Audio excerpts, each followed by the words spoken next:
Welcome to another episode of Lifting Revolution's Fitness and Nutrition Show. I'm your host, Taylor Ryan, and I want to give a shout out and say Happy Memorial Day to you and your family. I hope that you've had a fabulous long weekend and plenty of sunshine to go along with it. Today's episode is a really good one. If you watched a few weeks ago, you probably saw that I did a burpee workout in preparation for a blog post I did later on the week giving 30 different burpee variations. Well, this week I'm going to be doing a plank workout. It's going to be total body, but it's going to be in prep again for another post that I'm going to be sharing 30 different plank variations. I'm really excited about this. It's going to be an amazing workout. And then I'm going to talk grains. Why have grains gotten a bad rep over the past year or two with the paleo diet? Why is it that they shun grains? So I'm going to talk about that, kind of go into a little bit more detail, but let's get started with the workout first.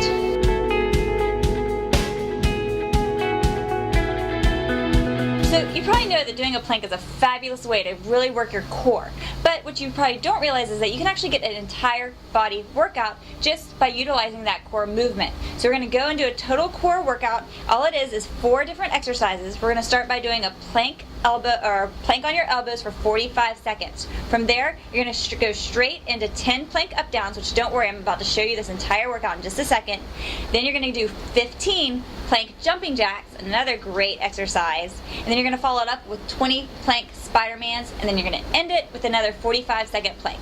By the end, your core is going to be burning, your legs are going to be burning, your arms are going to be burning, but then I'm going to challenge you to do it 3 more times for a total of 4 rounds. So let's go ahead and I'm actually going to show you the workout, and I want to hear from you and how you did.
For the nutrition part of the day, we've actually had to move back into the house because the sunshine was just messing up our lighting system. So I apologize, but we've got a really great topic that I want to share with you. We are going to be talking about, get ready for it, grains. These have gotten such a bad rap over the past few years, and I want to talk about it a little bit more. You know, about a month ago, if you follow me over at the blog, liftingrevolution.com, which I hope that you do, you probably know that I undertook a paleo/vegan experiment. I wanted to see how my body would react if I actually gave up grains. Now, personally, being vegan that I am, I wasn't able to do it for the entire month that I planned for just because I wasn't getting enough nutrients, enough calories. But it did make me want to go a little bit deeper into this whole grain thing and find out why paleo followers don't believe in eating grains. So I'm going to share with you what I've learned.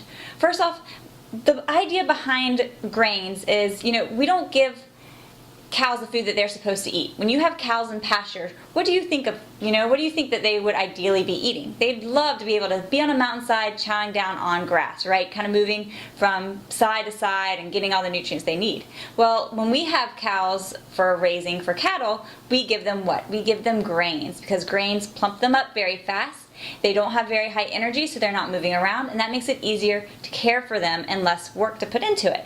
Well, the idea that paleo people think is that that's doing the same exact thing to us. In fact, grains were created by humans as a way to create agriculture and is what made the foundation for us to be put into a city. We're no longer nomads moving around.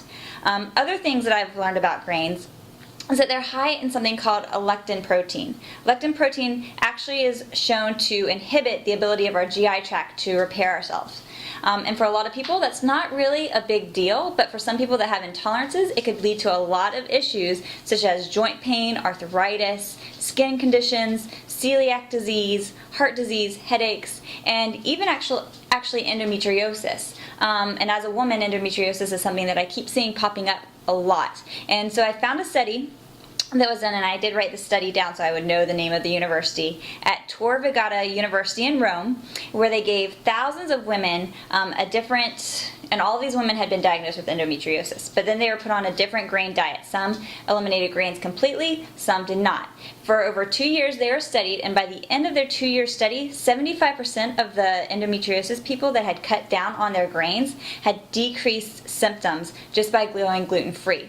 So they're still doing a lot more research, but I do find this interesting. Now, another recent study that just came out was showing that active people that are involved in sports and athletics and just moving around a lot in general, grains can actually be really important because it's a fast energy source, but it can also help you burn fat if you go through your calories very quickly in a day. So what I recommend, do I think that everyone should give up grains? Absolutely not. I don't give up grains. Do I think that you should chow down on grains all the time? No. I think that you should decide what works best for you. Experiment with it. Here's my challenge. For the next 2 weeks, see if you can cut grains either in half from what you do right now, kind of look at your diet and see where they're coming from, or cut back completely and just see how you feel. At the end of the 2 weeks, you might say, you know what, I feel sluggish, I feel low on energy, I need to add them back. Or you might have the opposite effect and be like, you know what, I feel amazing, I feel full of life, full of energy, why did I not do this sooner? Because that's really what I feel should be the outlook on every kind of nutrient that you get into your body. Experiment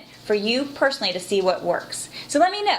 What do you think about grains? Do you eat them regularly, and what's your favorite type? Personally, I'm an oatmeal girl.